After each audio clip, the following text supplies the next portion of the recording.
Welcome and hello. This is a video exercise using the FHWA hydraulic toolbox.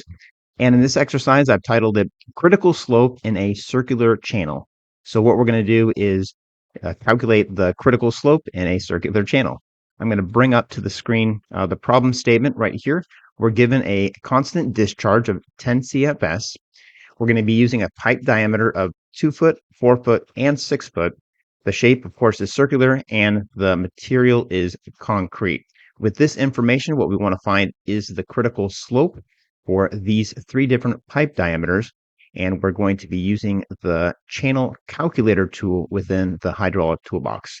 So if you have your hydraulic toolbox open, what you want to do is click on your project and then add a channel calculator. So add a new channel analysis is the first one in this dropdown. Go ahead and do that. Or you can just go to your project, right click, new channel analysis. Okay, so I only need one. I'll delete that second one.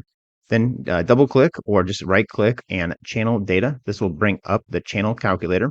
This is an exercise, so I'm just going to jump right into solving the problem. I'm not going to explain how the calculator works per se. I already have a bunch of lessons on the different calculators in the hydraulic toolbox. So I will leave a link to the channel calculator, the channel analysis tool that we're using in this video in the description. It is lesson number 3. All right, so let's go ahead and get started. What we know already is that the shape is going to be circular, so that will be the same. And it also removes some of the inputs that we won't have to put in if we were using other shapes. All right, the pipe diameter, we need to be using 2 foot, 4 foot, and 6 foot. Let's just go ahead and start with 2 foot. We'll tab off. That advances me to the next field. Longitudinal slope. So this is sort of what we're solving for, right? This is the critical slope. So for now, I'm just going to leave that blank and come back to it. The Manning's roughness coefficient, I'm going to be using 0.013 because we were told that the material is concrete. Now, concrete could have a roughness really between 0.011 and 0.015, but I'm going to be using 0.013. If you're using a different Manning's roughness coefficient and your numbers come out slightly different, then that's understandable. For the flow rate, we were also given that that is 10 CFS. If for whatever reason you're noticing that your units are a metric system, you can just click OK, change the unit system from SI to US customary, and then you'll be back on track.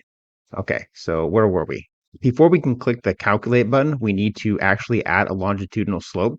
So this is going to be a little bit of a guess and check operation. I'm going to start off by saying the longitudinal slope is absurdly large, 5%. So 0.05. I'm going to click on the calculate button, and now it gives me my results over here.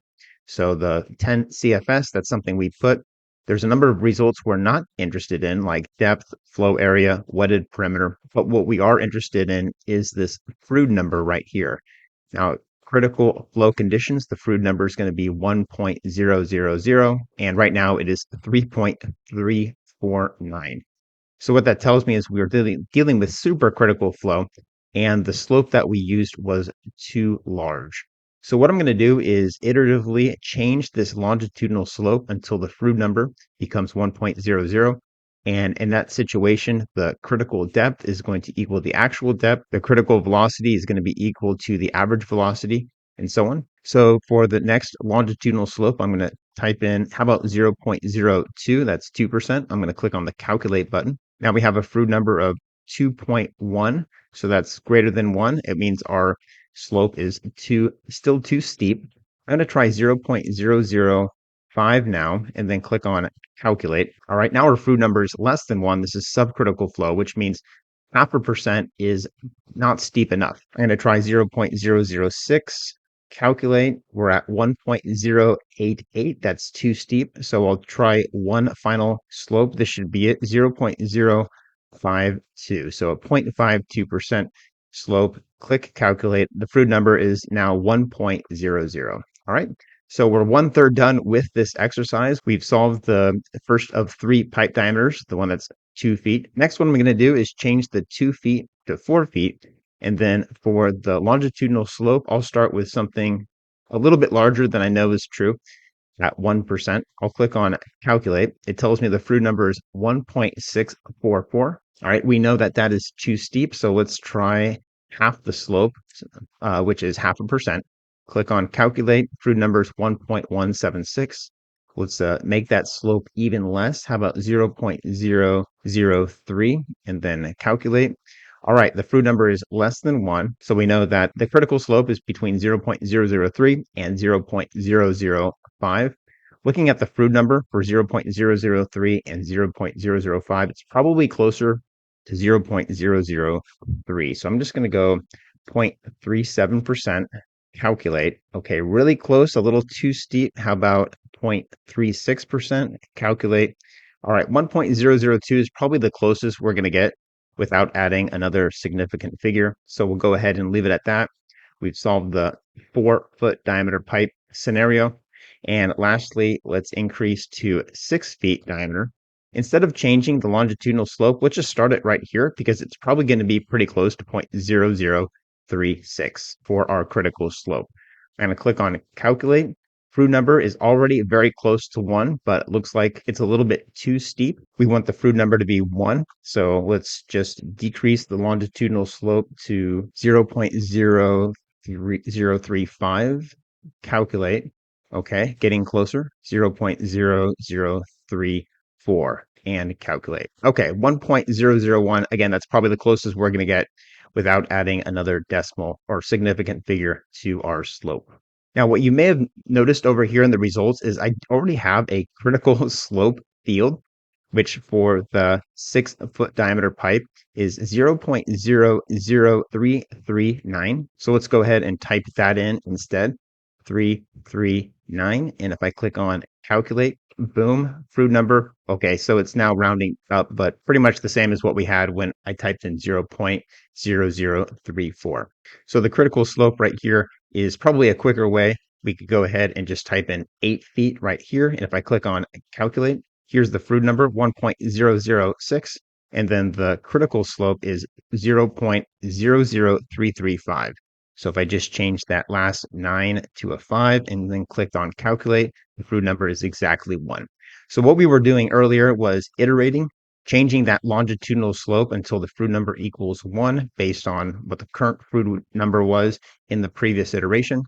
As an engineer, it's good to kind of get an idea of how that works. But this particular calculator showed us the critical slope based on the flow rate, Manning's roughness, and the pipe diameter. To summarize our results from this exercise, I have a plot right here, shows the critical slope at 10 CFS flow rate. So the vertical axis here is the critical slope. Over on the left is the data that I'm plotting with diameters of 2, 4, and 6 feet. Those are these 3 dots right here.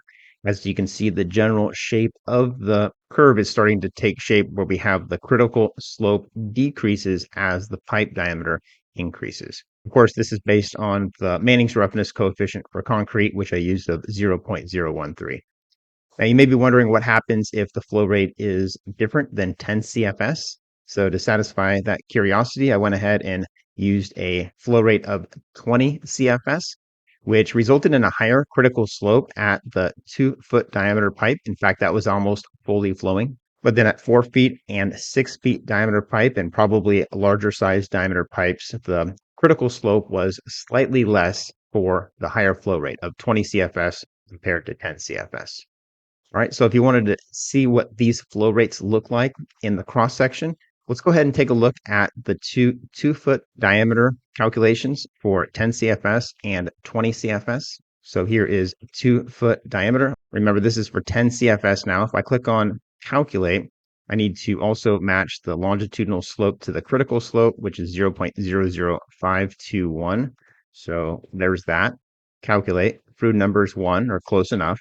Now we are dealing with a depth of 1.131. If I open up the plot, here is that depth. Again, this pipe diameter is 2 feet, so 1.131 is a little bit more than halfway full. Now for the 20 CFS situation, let's go ahead and do that.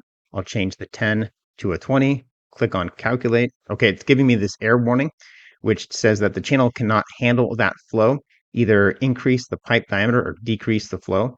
Or there's also other options like increasing the slope, and that's what we're going to do. Or the Manning's roughness. I'm a little surprised it doesn't mention that, but okay. I'm just going to increase the slope to 1%. We know that's not the solution. I also need to retype the flow rate, 20 CFS. Pipe diameter is 2 feet. Click on calculate. Okay, here's the critical slope, 0.00813. So we'll type that in here, 0.00813, and then calculate. That results in a depth of 1.605 feet. So this is almost fully flowing because the diameter is 2 feet. Here's the plot, by the way, diameter of 2 feet, but the critical depth at this slope, or you could say it's a critical slope at this flow rate, is above 1.6.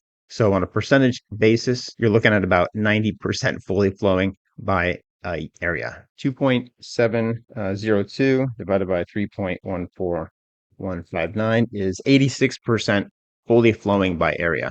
So that plot we were just looking at is by area, 86% fully flowing. Definitely higher flows than you want in your design. If you're expecting 20 CFS flow, you should probably be increasing your pipe diameter. All right, well, that's it for this exercise. What we did was calculate the critical slope by changing the longitudinal slope for 3 different pipe diameters, 2 foot, 4 foot, and 6 foot, for a constant 10 CFS and then later 20 CFS, both manually and then using this critical slope field in the channel calculator in the FHWA hydraulic toolbox.